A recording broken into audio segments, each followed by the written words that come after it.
எந்த விதமான பக்தியை இறைவன் ஏற்றுக்கொள்கிறார், சிவபெருமான் ஏற்றுக்கொள்கிறார்?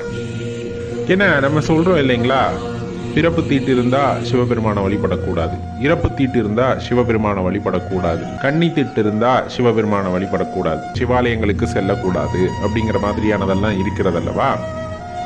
இப்ப இந்த தீட்டுகளை வைத்துக்கொண்டு நீங்க ஆலயத்திற்கு போக முடியாது. இன்னைக்கு இருக்க சூழ்நிலையில நம்ம மனமானது உறுத்தும். இன்னொரு புறத்தை நீங்க எடுத்துக்கிட்டீங்க அப்படின்னா, இப்ப வீட்டுல வந்துட்டு பிறப்பு ஏற்பட்டு இருக்கு, ஜனனம் ஏற்பட்டு இருக்கு, அல்லது மரணம் நிகழ்ந்திருக்கிறது, இதுல நீங்க ஆலயத்திற்கு செல்ல முடியவில்லை என்றே வைத்துக் கொண்டாலுமே சிவனை மனதில் நினைக்க முடிகிறது அல்லவா.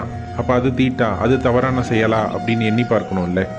அப்ப இந்த ஜனனம் மரணம் அப்படிங்கிறது தீட்டு கணக்கில் வந்துடுமா இறைவனை வழிபடுவதற்கு அப்படின்னா, அதுலேயும் சிவபெருமானை வழிபடுவதற்கு எந்த ஒரு தடையும் கிடையாது அப்படிங்கிறத முதல்ல தெளிவாக தெரிஞ்சுக்குங்க.